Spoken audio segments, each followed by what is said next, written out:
Здравствуйте, мои дорогие! Приветствую всех на канале. Сегодня у нас видео ответы на вопросы и две темы. Это цели и самоочищение. Я обобщила все вопросы, и пока вы любуетесь на природу, послушайте, что говорит довольно популярная по количеству подписчиков взрослая блогер Татьяна Конкина, многим известная. Я подписываюсь, как я уже говорила, на подобные каналы, потому что мне любопытны не так сами блогеры, а восторженные комментарии тех, кто их смотрит. Суть видео давнишнее была такова, что надо ставить себе цель и добиваться ее потом и кровью, и главное достичь, и гордиться собой. То есть она рассказывала, Татьяна, там, как она чего-то достигала трудными путями. А я пишу, а надо ли добиваться? Лучше к своей цели прийти комфортным путем. Она мне отвечает, никому еще не удавалось. Возможно, вы знаете то, что мы не знаем. Я отвечаю, возможно. А откуда вы знаете, что это никому не удалось? То есть она говорит не про себя, но совершенно уверена, что знает все и про всех. Я знаю, что у меня особенные подписчики, и так как мой контент не для всех. Но у меня никогда не бывает там зависти к каналам, у которых там куча подписчиков. Мой канал развивается спокойно. Я даже вот на сегодняшний день 4300, по-моему, там на канале, я его не монетизировала.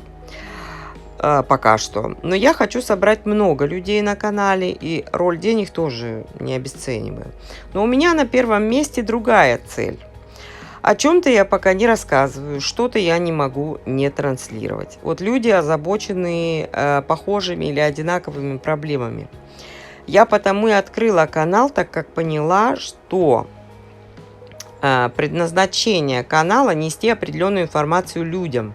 Особенно женщинам, люблю я их.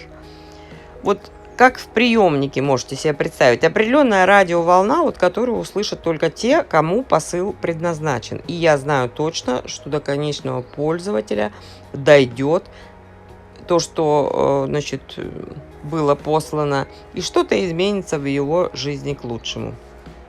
А следовательно и в мире. У меня нет, я не страдаю манией величия, но я всегда на вещи смотрю глобально, так как все взаимосвязано, абсолютно все, каждая мелочь.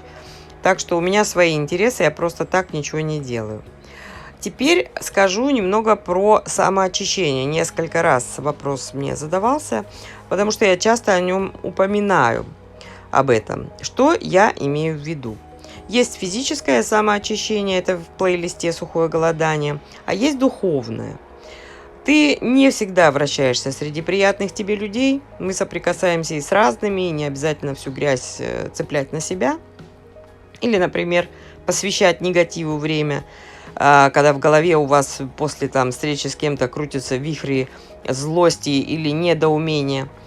И тут нужна практика самоочищения, которая восстанавливает баланс тела, души и разума. Мы стираем все негативное в себе и этим восстанавливаем себя и преображаем все вокруг нас. Не злимся, не недоумеваем, а почему все так, не разочаровываемся в других или переделываем там кого-то. Мы работаем над собой и только над собой. Учимся спокойно реагировать на события. Важно очень научиться наблюдать за собой, контролировать. Вот на первых порах трудно, но контролировать свои мысли, чтобы вы по привычке не врали, если это происходит, не приукрашивали события. Ешьте только, если реально хотите, это тоже к этому относится. Многие говорят, я не могу голодать, но толком не пробовали, потому что они не могут, они хотят. Я вот приучила себя вечером пить травяной чай. Вот, да, я вообще не люблю чай, но мяту, липу я пью. Потому что я прислушалась к себе и поняла, что далеко не всегда хочу вечером есть, так как раньше. Так зачем делать это на автомате и потом прилагать больше усилий, чтобы скинуть вот это лишнее на боках осевшее. И вот я заметила, что я уже пару недель просто смотрю фильмы с чашкой чая, без ничего. И мне это очень нравится. В общем, Еще я хочу сказать, что надо делать перерывы в еде или переходить, если вы не можете, на легкую растительную пищу пару раз в месяц, потому что практически все заболевания зависят от вашего желудка, от его состояния. Но это смотрите в плейлисте «Сухое голодание». Возвращаемся. Далее. Следите за своей речью, но это тоже и от мыслей зависит. И если в вас нет завуалированной гадости, выливаться будет нечему. Ведь есть люди, строящие из себя культурных и приличных. А при определенной ситуации из них прям начинает изливаться. Это желчь, агрессия и вранье. Если такое происходит, а вы хотите поменяться на лучшую версию себя, очищайтесь. Поддерживайте чистоту ума, тела, места, где вы находитесь. Без очищения мы не сможем улучшить себя. У нас, кстати, вот слоган канала «Улучшай себя». Про тело пример приведу. Когда мы уставшие, переполненные заботами или мыслями, беспокойны, надо идти в душ. Не в ванную, а в душ. Ну или под водопад встать, да? Ну, душ как бы привычнее. И вдруг, о чудо, мы чувствуем, что за пару минут стало гораздо легче, спокойнее, приятней. Значит, мы реально что-то смыли с своего тела, помимо пота, например, да? Очистили свою ауру. Я думаю, что вы сами это знаете и замечали за собой, что так происходит.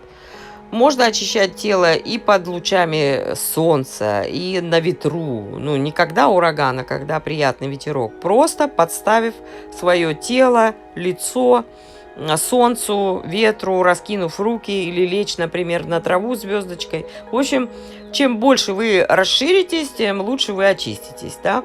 Я стараюсь очень просто выражаться, надеюсь, моя мысль вам понятна. И вот когда вы очищаетесь, то потом гадкие какие-то намерения, депрессия, зависть, там, я не знаю, злость, они просто исчезнут. Они унесутся ветром, я не знаю, сгорят на солнце. Надо правильно почувствовать свои личные приоритеты и сделать необходимые действия. И слушать только себя. Никакие там не умные люди, которые вам нравятся, не менторы, не какие-нибудь там тренинги. Только прислушивайтесь к себе и делайте так, как вам хочется. Вот это я имею в виду, когда я говорю о самоочищении. На этом я с вами прощаюсь. Советую посмотреть старое видео, оставлю в конце и под видео. С вами была Наташа. До новых встреч. Пока.